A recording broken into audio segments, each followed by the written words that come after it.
नमस्कार, आपका मेरे चैनल में स्वागत है। आज हम राम कथा के अंतर्गत पिनाक की कथा सुनेंगे। चलिए, दूसरे दिन प्रातःकाल राजा जनक से महर्षि विश्वामित्र ने कहा, हे राजन, दशरथ के इन दोनों कुमारों की इच्छा पिनाक नामक धनुष को देखने की है, अतः आप इनकी इच्छा पूर्ण करने की व्यवस्था कर दीजिए। राजा जनक ने के कुछ कहने से पूर्व ही राम ने कहा, हे नरश्रेष्ठ, पहले आप हमें पिनाक का वृतांत सुनाइए। हमने सुना है कि पिनाक शंकर जी का प्रिय धनुष है।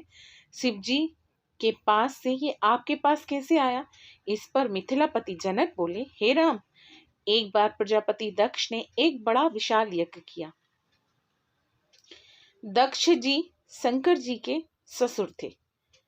अपनी जमाता से अप्रसन्नता के कारण उन्होंने उस यज्ञ में न तो शिव जी को आमंत्रित किया और न ही अपनी पुत्री सती को।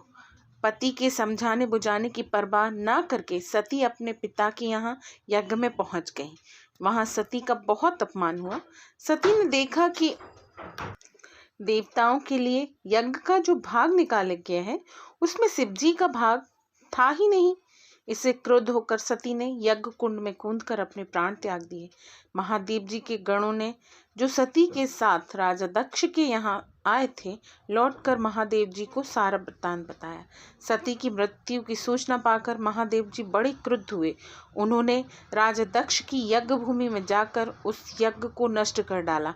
फिर वे अपना पिनाक नामक धनुष चढ़ाकर देवताओं को मारने के लिए अग्रसर हुए, क्योंकि देवताओं ने उस यज्ञ का भाग महादेव जी को नहीं दिया था। महादेव जी का यह रौद्र रूप देखकर सारे देवता बहुत भयभीत हुए। देवताओं ने अनुनय विनय करके महादेव जी का क्रोध शांत कराया। क्रोध शांत होने पर महादेव जी ने पिनाक को देवताओं को दे दिया और कैलाश पर्वत लौट गए। देवताओं ने उस धनुष को हमारे पूर्व पुरुष देवरात को दे दिया। तभी से यह धनुष हमारे यहाँ रखा है। हमारे पूर्वजों का स्मृति चिन्ह होने के कारण हम इस धनुष की देखभाल सम्मान के साथ करते आ रहे हैं।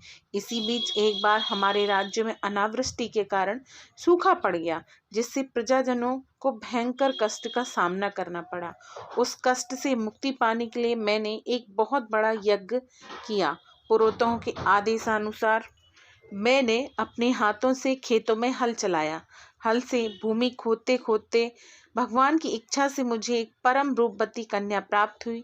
उसे मैं अपने राजमहल में ले आया और उसका नाम सीता रखकर अपनी पुत्री के समान उसका लालन पालन करने लगा। जब सीता किशोर अवस्था को प्राप्त हुई तो दूर दूर तक उनके सौंदर्य एवं गुणों की ख्याति फैलने लगी। देश देशांतर से राजकुमार उनके साथ विवाह करने के लिए लालायित होने लगे।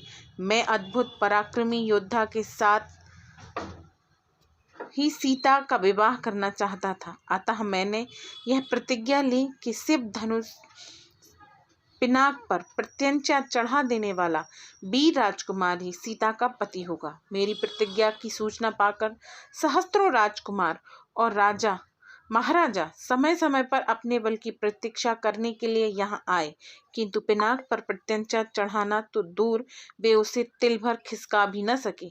जब वे अपने उद्देश्य में इस प्रकार निराश हो गए तो वे सब मिलकर मेरे राज्य में उत्पात मचाने लगे। मेरे प्रदेश को चारों ओर से घेर लिया और निरीह प्रजाजनों को लूटकर आतंक फैलाने लगे। मैं अपनी सेना को लेकर उनके साथ निरंतर युद्ध करता रहा। वे अनेक राजा थे, उनके पास सेना भी बहुत थी, इसीलिए इस संघर्ष में मेरी बहुत सी सेना नष्ट हो गई। इस पर मैंने भगवान को सहारा मानकर उनकी तपस्या की। मेरी तपस्या से प्रसन्न होकर भगवान ने मुझे देवताओं की चतुरंगिणी सेना प्रदान की। उस सेना से आतताई राजाओं के साथ भयंकर युद्ध हुआ और सभी उपद्रवी राजाओं को भगाया। उनके भाग जाने के बाद मैंने सोचा कि एक विशाल यज्ञ करके इस अवसर पर ही अपनी प्रतिज्ञा पूरी करूं और सीता का विवाह कर निश्चिंत हो जाऊं। इसीलिए मैंने इस महान यज्ञ का आयोजन किया है। अब जो कोई भी महादेव के इस धनुष की प्रत्यंचा चढ़ा देगा, उसी वीर पुरुष के साथ मैं अनुपम गुणवती मेरी पुत्री सीता का विवाह करके निश्चिंत हो जाऊंगा। ये थी पिनाक की कथा। मिलते हैं अगले वीडियो में।